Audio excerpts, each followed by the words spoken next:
주님께서 여러분과 함께 또한 사제의 영과 함께 마르코가 전한 거룩한 복음입니다. 주님 영광 받으소서. 그날 저녁이 되자 예수님께서 제자들에게 호수 저쪽으로 건너가자 하고 말씀하셨다. 그래서 그들이 군중을 남겨둔 채 배에 타고 계신 예수님을 그대로 모시고 갔는데 다른 배들도 그분을 뒤따랐다. 그때에 거센 돌풍이 일어 물결이 배 안으로 들이쳐서 물이 배에 거의 가득 차게 되었다. 그런데도 예수님께서는 고물에서 베개를 베고 주무시고 계셨다. 제자들이 예수님을 깨우며 스승님, 저희가 죽게 되었는데도 걱정되지 않으십니까? 하고 말하였다. 그러자 예수님께서 깨어나시어 바람을 꾸짖으시고 호수들어 잠잠해져라, 조용히 하여라 하시니 바람이 멎고 아주 고요해졌다.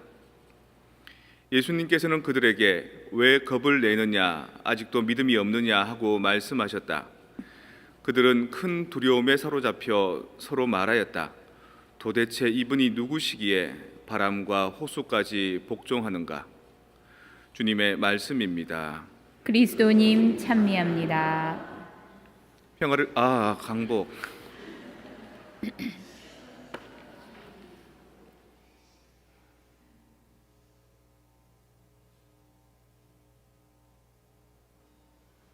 평화를 빕니다. 평화를 빕니다. 교우들이 2개 먹다가 하나 덜 먹은 사람 같이 나를 쳐다보길래 내가 더 뭐를 줘야 되나 생각하다가 조바니노 과레스키라는 그 이태리 저널리스트가 있습니다. 그 사람 뭐 기자로서 활동하기도 했겠지만 이제 노년에 그 소설가로 글을 썼습니다. 근데 애들이 보면 재미살 글을 썼습니다. 그 빼뽀네 또 돈까밀로 이런 어떤 인물이 나옵니다. 돈까밀로는 신부님이고요. 빼뽀네는 그 지역의 뭐 시장, 읍장 이런 사람인데 공산주의자입니다. 그래서 이제 그 푸른 군대라는 단체 아시죠? 푸른 군대가 왜 성모님을 따르는 단체가 왜 푸른 군대냐면 공산주의자들 붉은 군대를 반대하기 위해서 생겨난 게 푸른 군대거든요. 그래서 이제 둘이 서로 다투면서도 그 안에서 하느님을 발견하고 재미있는 그런 얘기들이 나옵니다. 아주 애들이 보면 좋을 만한 그런 소설입니다.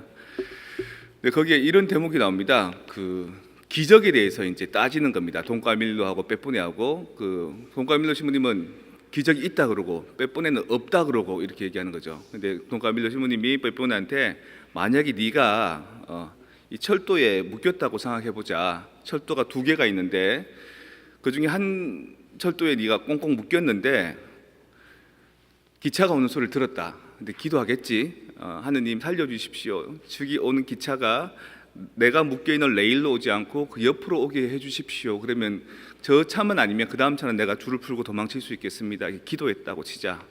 근데 마침 그 네 옆으로 기차가 지나갔다. 너는 살았다. 그렇다면 저 기차가 네 쪽으로 오다가 옆에 레일로 옮겨서 너의 기도 때문에 오는 기적이 일어났을까? 아니면 처음부터 저쪽 레일에서부터 왔던 것일까? 이렇게 질문합니다. 여러분들은 뭐라고 생각합니까? 어떤 우환이 있는데 그 우환과 근심 걱정에서 저를 구해 주십시오라고 했는데 비켜나갔다. 근데 처음부터 그 우환이 안 생길 건데 너를 비켜나간 것이냐, 아니면 너에게 그 우환과 어려움이 오고 있다가 갑자기 비켜난 것이냐, 기도 때문에, 기적 때문에. 레너드 라루 선장을 아시나요? 이분은 이제 베네딕토회 신부님이십니다. 우리 프란치스코에도 콘벤투알 프란치스코회 작은 형제회 카푸친 이렇게 여러 이제 중간에 역사적으로 갈라진 형제가 있듯이 이 베네딕토에도 여러 분파들이 많습니다. 우리 수님은 올리베타노 베네딕토회, 여기 있는 오틸리엥 수족이라고 하는 투칭 베네딕토회 이쪽 다른 계열이거든요. 같은 베네딕틴 영성을 사는데 제가 지난번 북미주 사제협의회 뉴저지 갔을 때 여기 수도원에서 이제 우리가 컨퍼런스를 했죠. 그곳에 대한 이야기입니다. 이곳 미국 뉴저지 성 베네딕토회 뉴튼 수도원에서는 9월 중순인데도 새벽 기온이 9도씨까지 내려갈 정도로, 섭씨 9도씨까지 내려갈 정도로 가을이 일찍 찾아왔습니다. 저는 8월 27일부터 일주일간 미국 네브래스카 성 베네딕토회 스카일러 수도원에서 연합회 선교 총무회에서 참석한 뒤에 이곳 수도원에 왔습니다. 처음 방문한 이곳 공동체는 미국인 2명, 탄자니아인 1명, 한국인 8명의 수도 형제들이 함께 기도하고 일하며 살고 있습니다. 저는 하늘을 향한 순례와 수도 여정이라는 주제로 뉴튼 수도원 봉헌자들을 대상으로 1박 2일 피정을 지도하고 곧 이어 5일 동안 한국인 수도 형제들의 연례 피정을 지도하고 있습니다. 뉴튼 수도원은 울창한 숲과 맑은 호수, 사람과 동물이 어울려 사는 곳입니다. 한국에서 이곳에 야생곰이 살고 있다는 소문만 들었는데 며칠 전 제 눈으로 직접 어미곰과 너무나 귀여운 새끼곰 3마리를 보았습니다. 산토끼와 코요테도 만났습니다. 제가 더 간절히 만나고 싶은 분이 이곳에 계십니다. 바로 마리너스 수사님입니다. 1950년 12월 성탄절을 하루 앞둔 영하 30도의 추운 겨울날 북한 흥남 부두에서는 수많은 피난민이 추위와 공포에 떨며 생사의 갈림길에 서 있었습니다.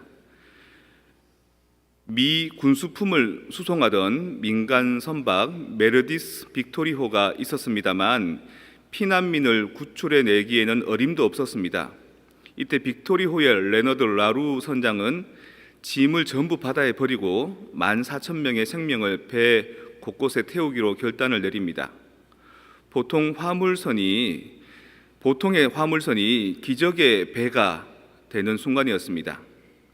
12월 23일 항해를 시작해서 부산을 거쳐서 12월 26일 거제도에 도착했습니다. 배에는 전기도 먹을 것도 심지어 물도 없었습니다만 단 한 명의 생명도 잃지 않았고 심지어 새로운 생명 5 아기가 태어났습니다. 그 아기들을 김치 1, 김치 2 이렇게 원투쓰리 불렀습니다. 기적이 현실이 되었습니다. 라루 선장은 후에 이렇게 회상했습니다. 저는 때때로 그 항해에 대해서 생각합니다. 어떻게 그렇게 작은 배가 그렇게 많은 사람을 태울 수 있었는지, 그리고 어떻게 한 사람도 잃지 않고 그 끝없는 위험들을 극복할 수 있었는지 생각합니다. 그러면 그해 크리스마스에 황량하고 차가운 한국의 바다 위에서 하느님의 손길이 제 배의 키를 잡고 계셨다는 생각이 확실히 명확하고 틀림없이 그런 메시지가 저에게 들려옵니다. 이 기적의 항해를 이끌었던 레너드 라루 선장은 1954년 22년간의 바다 생활을 접고 새로운 길을 걷습니다. 이곳 뉴튼 수도원에 입회해서 마리너스라는 수도명을 받았습니다. 아무에게도 자신의 선행을 말하지 않고 침묵 속에서 평범한 베네딕토의 평수사로 살다가 2001년 10월 14일 87세의 일기로 하느님 품으로 돌아갔습니다. 또 한 번의 기적이 일어납니다. 외관 수도원에서 뉴튼 수도원을 인수하여 한국인 수도자들이 살기 시작한 것입니다. 2000년 뉴튼 수도원은 오랫동안 지원자가 없어서 문을 닫을 위기에 다다르자 마리너스 수사님이 선종한 지 얼마 되지 않은 2001년 12월 13일 한국인 수도자가 파견되었고 12월 25일 한국 수도자의 도착 기념 미사를 봉헌했습니다. 첫 기적은 마리너스 수사님이 한국을 구한 것이 첫 번째 기적이고, 두 번째 기적은 한국인들이 이곳 미국 뉴턴 수도원의 공동체를 살린 겁니다. 수도원 묘지에 잠들어 있는 마리너스 수사님 안에서 펼쳐진 하느님의 섭리는 놀라울 따름입니다. 이것을 사랑의 인연이라 말할 수 있을 것입니다. 더 나아가서 2021년부터 미국 주교회의에서는 마리너스 수사님이 시복 시성될 수 있도록 추진하고 있습니다. 이것이 세 번째 기적입니다. 이제 이 사랑의 인연은 하느님 안에서 고양될 것입니다. 대양의 창조주, 난민과 가난한 사람들의 보호자이신 하느님 아버지, 마리너스 수사에게 시복 시성의 영예를 허락하시고 하느님의 종이 용감히 실천했던 그 사랑의 베풀물 저희가 늘 배우고 삶으로 실천하게 하소서. 마리너스 수사님이 뿌렸던 사랑의 씨앗이 이번 가을 여러분의 삶에서도 베품과 나눔의 결실을 보기를 뉴튼 스톤에서 기도합니다.